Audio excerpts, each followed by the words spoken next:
the story, the fantastically true story, of Herbert A. Philbrick, who for 9 frightening years did lead 3 lives. Average citizen, high-level member of the Communist Party, and counter-spy for the Federal Bureau of Investigation. For obvious reasons, the names, dates, and places have been changed, but the story is based on fact. You are about to see the communist's ruthless lack of mercy and gratitude when a faithful member can no longer perform his party duties.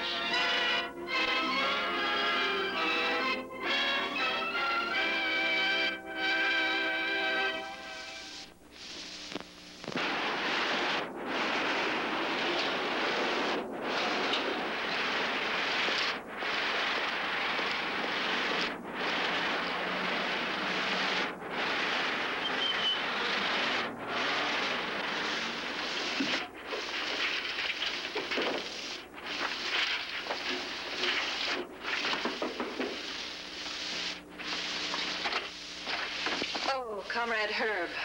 Sorry to get you down here so early in the morning. You said it was an emergency. Yes. This is Comrade Arthur's address. Arthur? Yes. I don't think you've ever met him. He's one of the finest communists I've ever known. Very few of us have contributed so much to the party. He's devoted himself to our cause like a Michelangelo to his art. You're to report to his house at once and take over his work. This morning? He's very, very ill. Well, I'm sorry to hear that, but... You've been chosen to take over because of your position in your community as a conservative churchgoer. Maintain your position in your community. Contact the party only when absolutely necessary. Any questions? No. He's expecting you. Good luck. The nurse and doctor in charge don't know their patient is a party member. Be sure you keep it that way. Right. And one thing more. He's just completed a campaign for the Dalton Valley flood relief. The funds have not yet been turned over to the party. Be sure you get them. I'll make a point of it. I'm depending on you. Remember, one object of your party training has been to prepare you to function effectively in a crisis. Function effectively in a crisis. An old song, but with strange overtones this time. She just came from Arthur's. Why didn't she get those funds?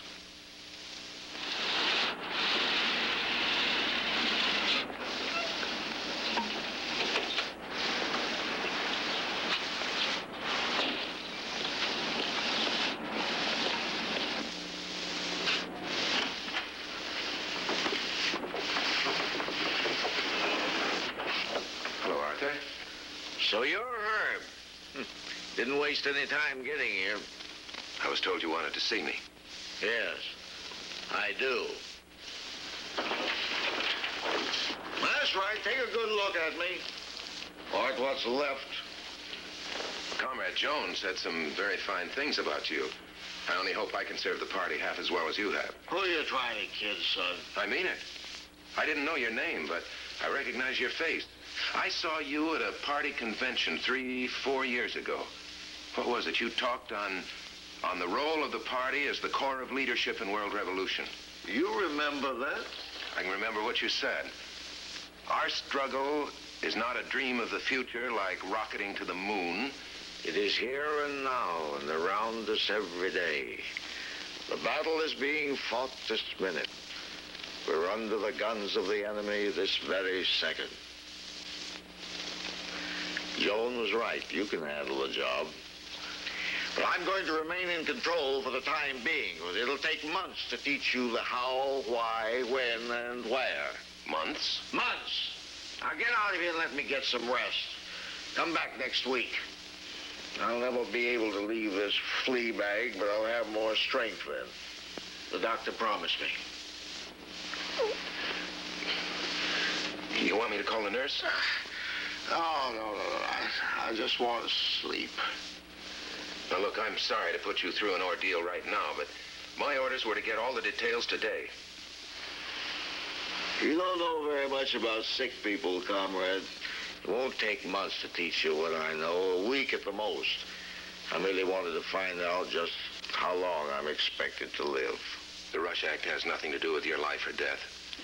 I assume you know that Comrade Joan got a call from headquarters for funds. You're a sharp liar, son, but I've been in the business too long to bite. It's no lie. I want names, dates, and places, and all funds. Yes, I know. She rang me about it for an hour, and sending you here won't do her any good either. All right, I'll just have to tell her that you refuse to take party orders. Well, tell her anything you like, only beat it out of here and let me get some rest. Hey! Nothing personal, son. I like the way you handle yourself. You come back tomorrow and we'll talk some more.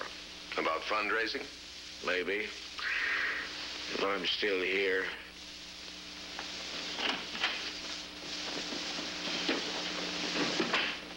One of the finest communists Joan has known.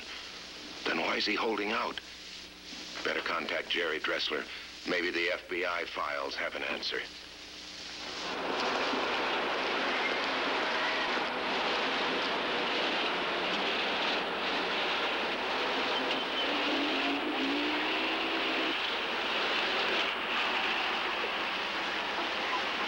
What's this fundraising scheme of his? That's what Comrade Joan wants me to find out about. Don't you have any idea why he's holding out? It might be just a private beef with Joan. Personal fights in the party are rare. Oh, you think so? Look, Jerry, I don't like this. I'm supposed to be in on this fundraising campaign. It's got to be illegal, and in addition to that, I'm right in the middle of some kind of grudge match. Okay, go ahead and say it. Okay. So you got a good job in the advertising business. Stay with that and forget the rest. Okay. Now that we both know I'm an idiot, is the FBI interested in Comrade Arthur's con game? Very much so. That's all I wanted to know. Thanks for the buggy ride.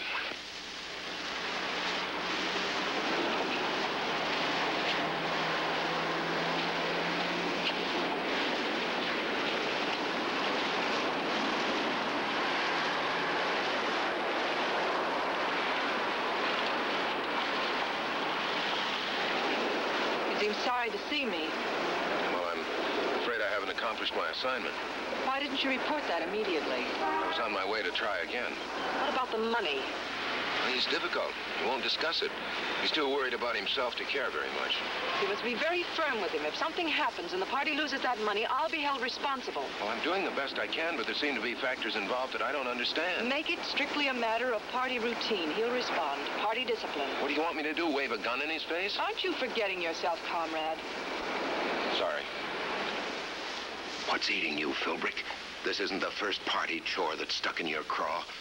Try to remember the years you've spent building your party standing.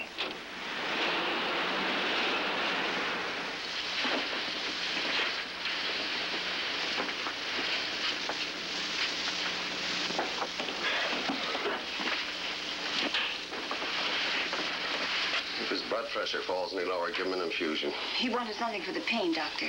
Oh, I don't have the drugstore send something, but he can't stand much. 1 cc in 6 hours at the most. All right, Doctor. Hello, Doctor. Oh, hello. How is he? Are you a relative? I'm a business associate.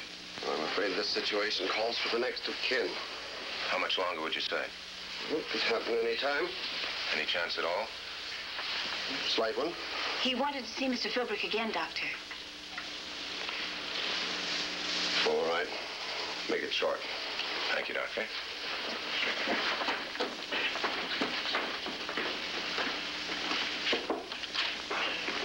Hello, Arthur. Hello. Well, how goes it? Oh, I'll make it. Doctor was just here, said I'll pull through fine if I just take it easy. Good. Got to relax. Haven't done that in 20 years. Got to avoid excitement, you know, keep my emotions on an even keel. That's not easy for a fire and brimstone character like me, you know. Well, maybe I can help you. I figured that was coming. You want me to put everything in your hands. No, I didn't mean that. I'm not going to bother you today. As a matter of fact, I'm going to have a talk with Comrade Joan. I'm going to persuade her to let you have a full week's rest. I can just picture you doing that. I mean it. But But what? I'd like to know why you're holding out. If I know the answer to that, I'll have a better chance. No, you won't. Knowing the answer won't help you at all. Why? Why, Arthur? What's become of the money? That's the one thing I'm going to have trouble with Joan on. I thought you weren't going to bother me. Okay. Oh, you mean it? You surprised? Orders are orders. A good party member places his mission above all else. Okay. Knock it off. Go to sleep. Then what do? Go through my bureau drawers? No, but I will wait here for Joan, just in case she comes back. And you'll search the place. You have to. I don't, and I won't.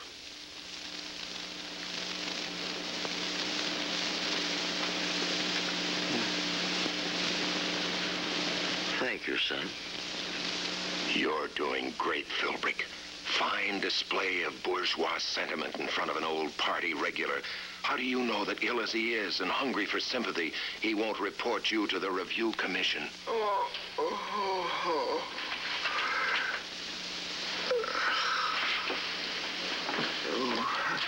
Nurse.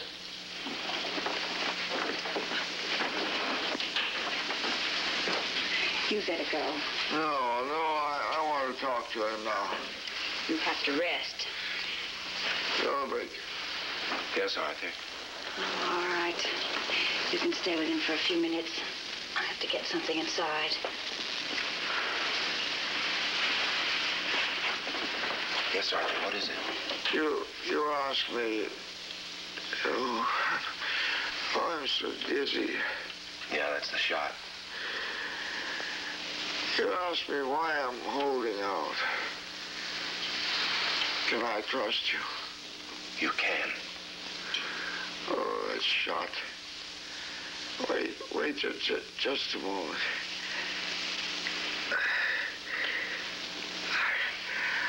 I want to...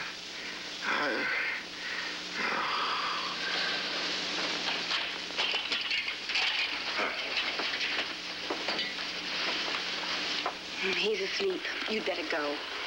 Well, will he wake up? I hope so. In an hour or so.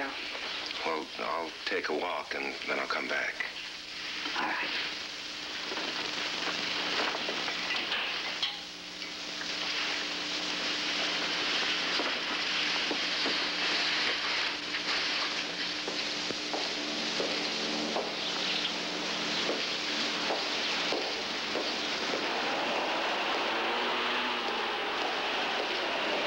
Hey, mister.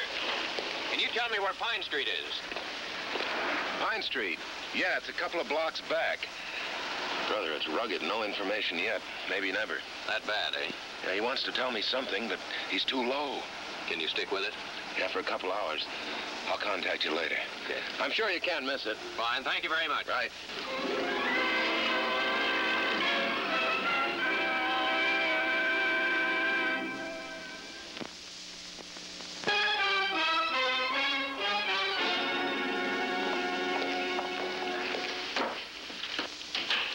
Still don't think you should try to question him today. I didn't ask for your opinion. Arthur's in a resentful mood. He won't tell you anything. We'll see about that. I promised him we'd let him rest until next week. You had no right to do that. I can't risk losing that money. I told you I'll be held responsible. The party can't blame you just because a man dies. They can blame me for permitting him to carry on his work without keeping his superiors fully informed. He's awake now. You can see him for just a few minutes.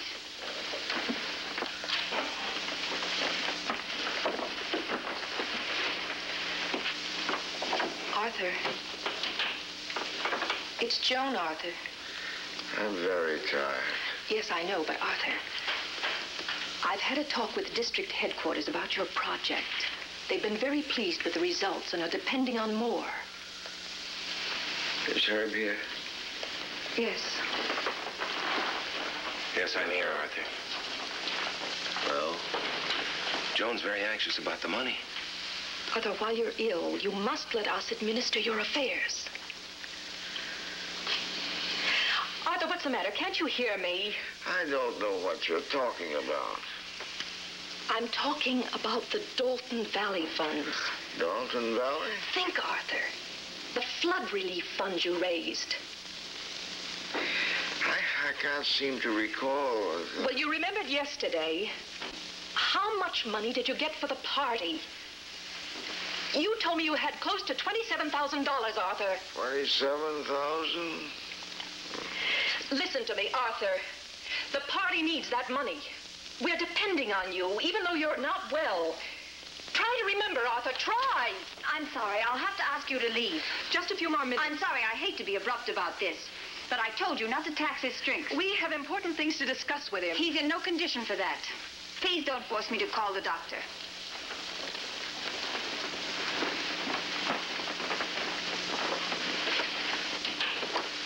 You can't expect him to be himself. I told you he was under sedation. You didn't tell me. Well, he is. When will it wear off? Not for at least an hour. Thank you. I want you to remain here. Call me as soon as he comes out of it.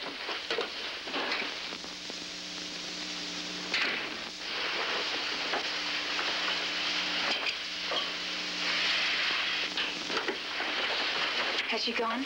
Yes. In that case, he wants to see you. He's much more lucid than he seemed. Please go in.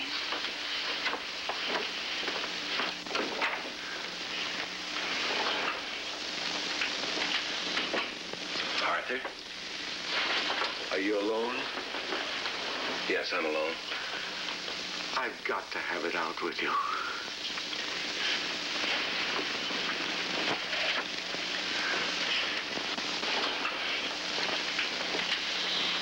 Here. Here.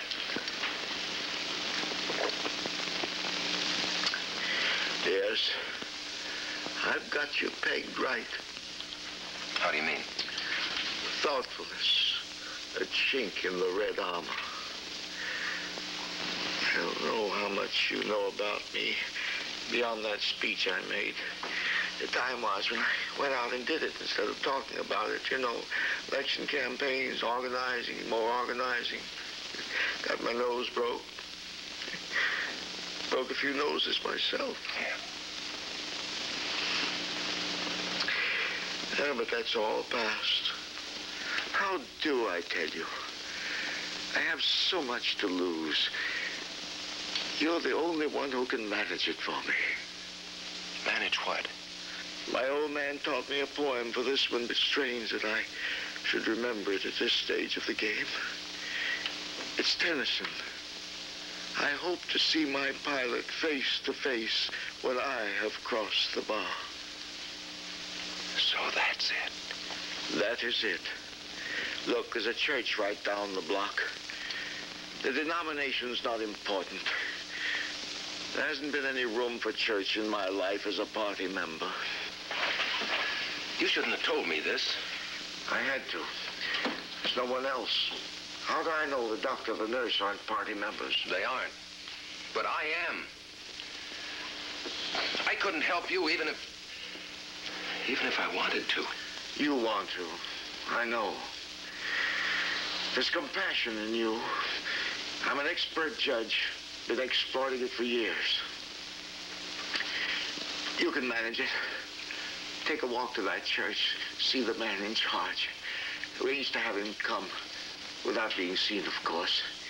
Because what the party doesn't know can't possibly hurt you.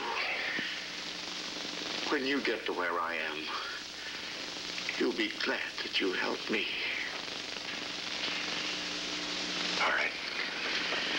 And Herb. Yes? I'm sorry, but you're going to have to forget about the money. That's all right, Arthur.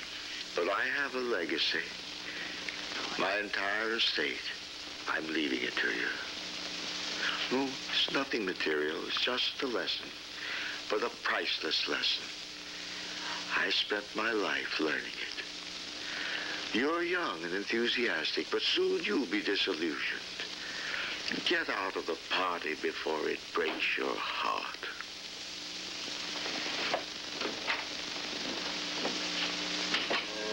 What is this man's name? Arthur. I don't know his last name. And the address? Well, it's just down the street, 547.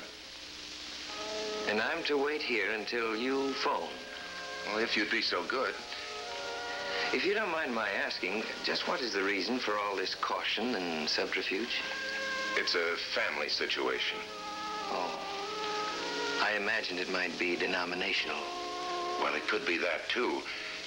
As a matter of fact, I don't know much about the details myself. I only met the man last night. Well, just what is your connection with this man?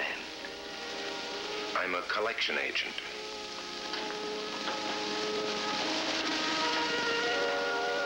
You mean to tell me that you're the only one this poor man has to send for me? That's right, sir.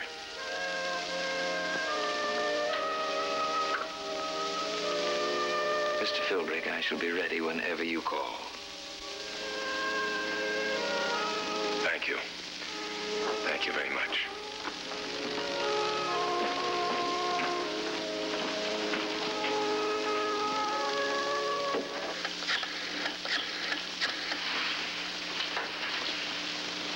Reverend Merkland, this is Mr. Philbrick. Yeah, could you come over right now? Thank you.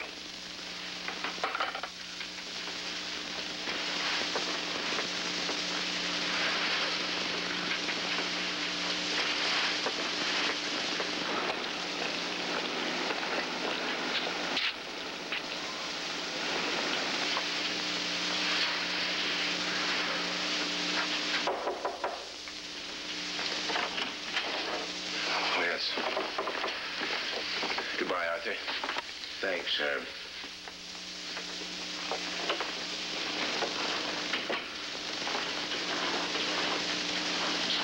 My name is Merkland. Thank you for coming. Well, what's on your mind, my friend? It's good to see you. You know, I haven't been inside a church for close to 40 years. The Almighty is a stranger to me. Is it possible at this late date to arrange an introduction? Well, that won't be necessary. I can see he's in your heart already. Yes. But the time is getting close. I want to set the record straight.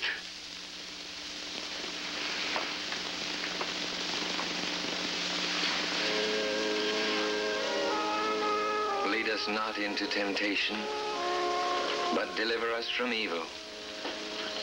For thine is the kingdom, and the power, and the glory, forever. Amen.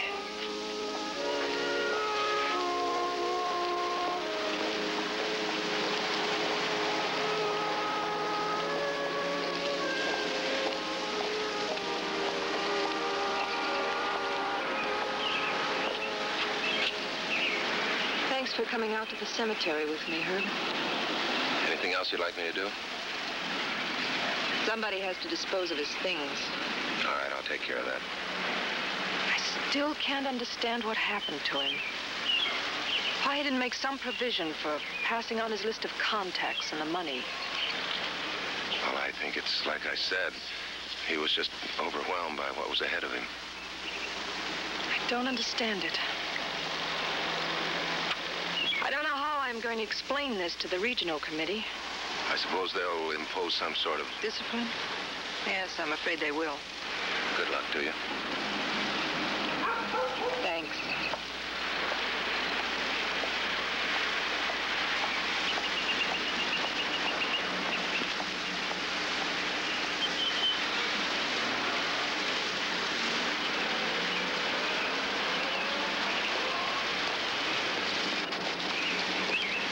Hi, Jerry. Hello, Herb. Guess you're waiting to find out if I learned anything from Comrade Arthur before he died. I didn't. Well, I had a talk with Reverend Merkland. We were watching you. I might have known. What'd he tell you? That the money is going where the people who contributed intended it should go. Arthur made the arrangements just a day or two ago. He asked Merkland to make sure that you knew. Anything else? He said, we know what we're meant to know. And there was something else he asked that you should know. That in a way, it was a denominational question. Does that make any sense to you? Yeah, that makes a lot of sense to me. You know, it's strange, isn't it, that a man who lived by the Communist Manifesto should, at the end, forsake it for the Bible. The FBI files don't cover the subject, but I'm willing to bet that Comrade Arthur is not alone. And I'll bet you're right.